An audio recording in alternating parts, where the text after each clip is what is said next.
Hi guys, magandang hapon nga pala sa inyong lahat. Sa mga sumasubaybay sa akin dyan sa channel ko. Karating ko lang galing ng trabaho. May papalabas ako sa inyo na gusto ko makarelate yung mga may kumpare dyan. Kumpare, kumare na mga nag-abroad. Pakilike lang sa baba para matuloy lang tong palabas ko. Ito nga pala guys, yung may mga asawa dyan na nagbabalak pa lang sa magandang buhay para sa magandang kinabukasan ng kanilang mga anak. Ito na guys, may marami dyan nangyayari sa panahon ngayon. Iniiwan ko yung kumpare. Bandang huli wala na si kumpare na naghahari sa bahay nila. Ay napakasakit sa mga nag-abroad.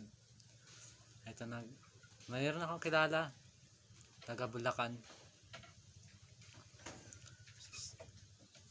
nag-abroad, iniwan kay kumpare. Ang gantong sit up nila.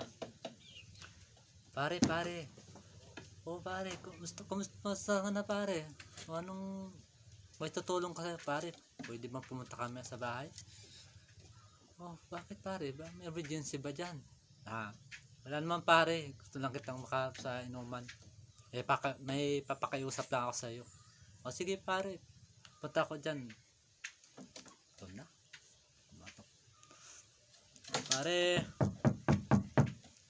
Pare. Pagbukas. Pare, ikaw pala. Tuloy ka. Tama-tama yan pare, may niluto akong pulutan dyan. Inihaw na bangus. Pasok naman kumpare. Ano nga pala pare, bakit napunta mo dito? Parang biglaan na mata yung pare, nag-ayos nga pala ako ng papel ko. Puntang abroad. Sinimerte naman, kaya gusto kitang kausapin ngayon. Siyempre, seryoso yung magkumpare. Pare, ano ba yung natin? Ipapakiusap mo sa akin. Pare, baka naman pag wala ako rito, pwede mo bang silipin mo na si kumare at yung anak ko, yung inaanak mo. Sus pare, ikaw naman kumpare. Malit na bagay lang yan. Sus, salamat pare, napakabuti mo tagang kumpare. Ito na, kaya nga pala pare, yung alis mo bukas pare, mga 2:00 ng hapon, flight ko na. Pare, yun lang naman kaya pinapunta rito para silipin mo yung kakumare mo. Wala naman iba akong mapag-iwanan kundi ikaw lang yung malapit sa akin, kasi yung kamag-anak, mga kapatid ko malayo naman sa akin. Itong may tutong buhay nangyari to. Umalis si kumpare. Mga 6 na buwan, tumawag si kumpare. Hello, Han. Kumusta na pala kayo dyan ng mga bata? Okay naman lab. Ayos naman mga bata. Si Junior nga, mataba nga ngayon eh. Si kumpare nga pala, madalas dito, lab. Titingnan kami nila Junior. Ay, napakabait taga ni kumpare mo na yan. Wala akong masabi talaga. Andyan lagi siya. Pag wala ka, dito lagi. Ayan na. Ay, tigihan. Kaya sabi mo na kay kumpare, kamusta na siya? Hindi ko na siya matawagan kasi busy ako sa trabaho. Grabe. Susap ng buhay nila kumare. Ayan. Yan, magpapadala ko ng pera para sa mga bata. Sa mga gastusin dyan. Dito sa 1 taon. Ito na nangyayari. Hindi na makontak kayo si babae. Sus, panayang rin. Not-coverage. Hindi siya makakontak ng asawa niya sa abroad. Ito na. Itawag. Sus, kundi pa yung nanay nabalitaan sa magulang ng babae, ng lalaki.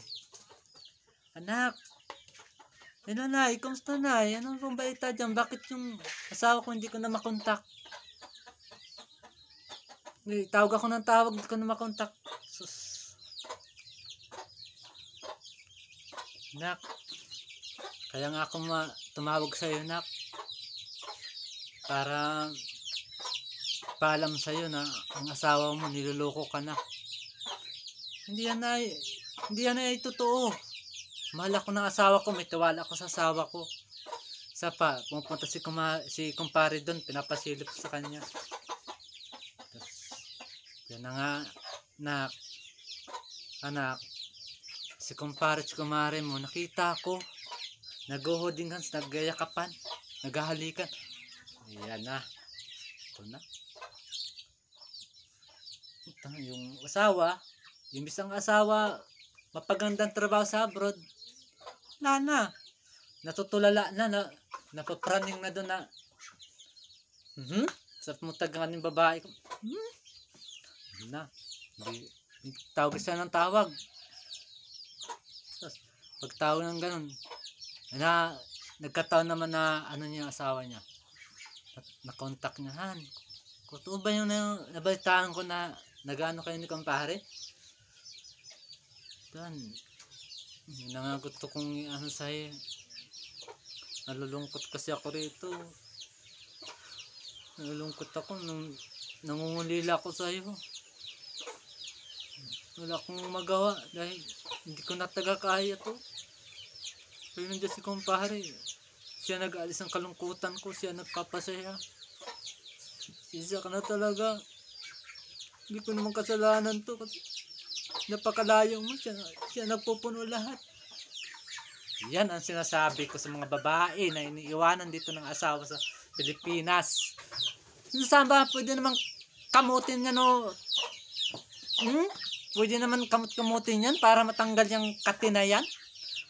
Yan, para sa pamilya mo, dapat di mo ginawa yan. Pinag-isipan nyo sana yan. Ngayon, ang lalaki, napapraning mo sa abroad. Gusto nang pakamatay. Yung magkumpare si kumare, ayun na, lumayas na. Dahil nagkalamian na sila.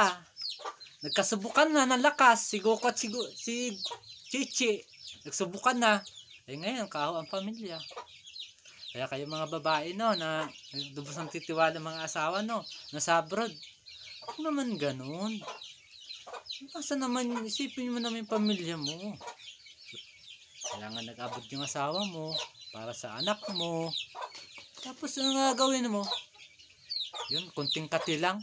Pwede naman tiyaniin lang para pag nabubunot yung buhok na yan, maaari, natatanggal yung kati, di ba? Hindi ka nakakaisip. Dapat nag-isipan nyo muna yan. Diba? Yan ang sabi ko sa inyo mga babae kayo eh. Masyado kayong sasawa nyo, hindi nag-isipan. Kaya pananawagan ako sa mga babae. At kumpare dyan, huwag naman gano'n, huwag may tuloy. Kasi, maawa naman kayo sa inaanak mo. Pwede bang inaanak mo, turuan mo, malaki na. Ako ang papa mo. Charot ka naman, ang galing-galing mo. Ang galing-galing mo, kumpare, ang galing-galing mo talaga. Ang galing mo. Talagang, shoutout nga pala sa mga kumpare at kumare dyan na nagluloko sa kumpare. Sana sa mga nakaka-relate dyan, huwag nyo nang gawin ha. Please lang. Kung nagagalit kayo sa akin, magalit na kayo. Totoo naman taga na nangyayari to sa Pilipinas, diba? Diba? Sige. Shoutout lang kung nagagalit kayo sa akin. Mag-comment lang kayo sa channel ko. Baka sakali sagutin ko pa kayo. Hanggang dito na lang guys kasi masusunog na yung piniprito kong itlog. Babo!